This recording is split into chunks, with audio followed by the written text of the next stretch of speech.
Une nouvelle vie pour moi, oui. Bismillah. Au nom de Dieu. Ça, les femmes font partie de la société.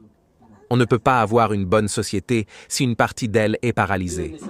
Donc, si les femmes ont des choses à dire, à enseigner, et qu'elles ont de bonnes choses à partager, il n'y a rien de mal à cela. Certains disent que la voix de la femme est aoura, intime, qu'on ne doit pas entendre. Mais pourquoi alors les femmes parlaient-elles au prophète Muhammad, paix sur lui? Dans le Coran, Allah dit qu'il a entendu une femme parler avec le prophète à propos de son mari. Alors, si sa voix était aoura, pourquoi Allah l'aurait mentionnée dans le Coran? Cette femme, c'était Khawla.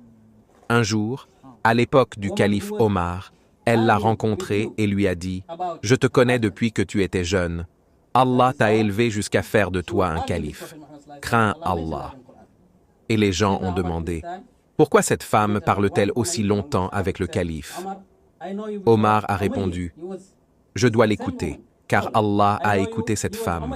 Alors moi aussi, je dois l'écouter. » Un autre jour, Omar voulait réduire le montant de la blue dot, maro des femmes.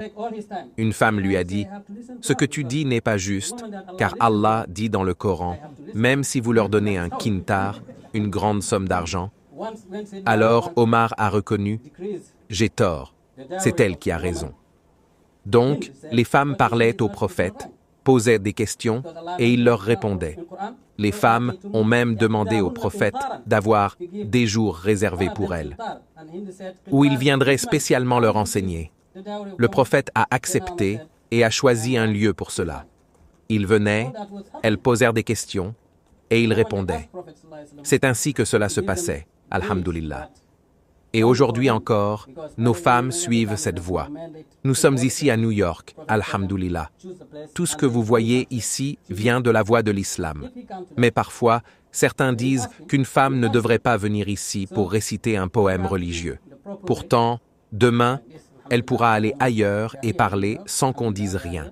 Alors, aidons-les à pratiquer leur religion correctement, comme il faut. Mais tout est question d'équilibre. Maintenant, une femme commence à parler d'un sujet différent. Elle parle du mouvement appelé Topless Jihad Day, où des femmes ont voulu libérer les musulmanes en se mettant torse nu dans la rue. Elle leur adresse une lettre ouverte. Elle dit « Personne n'a envie de voir vos poitrines tomber. Si c'est un monde d'hommes, c'est à cause de femmes comme vous, affamées d'attention, prêtes à se dénuder pour être vues. Vous pensez que la liberté vient de la nudité, mais mes sœurs musulmanes sont libres depuis 1400 ans. Vous croyez que vos corps sont votre pouvoir, mais même Adam et Ève ont couvert leur nudité avec des feuilles. Pourquoi donc relier la liberté à la nudité? Regardez Marie, Mariam, la mère du prophète Jésus, Issa. Elle ne montrait que son visage et ses mains. Elle portait une robe longue et un voile. Était-elle opprimée? Non. Vous dites que votre corps vous appartient, mais qui l'a créé? Pouvez-vous en créer un autre? Non. Moi, je me couvre par choix, pas à cause d'un homme, mais par amour et respect pour mon Créateur. Vous, les féministes, gardez vos stéréotypes et votre sentiment de supériorité.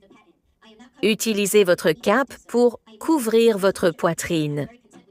Moi, je couvre mon corps, mais mon esprit est libre et éveillé.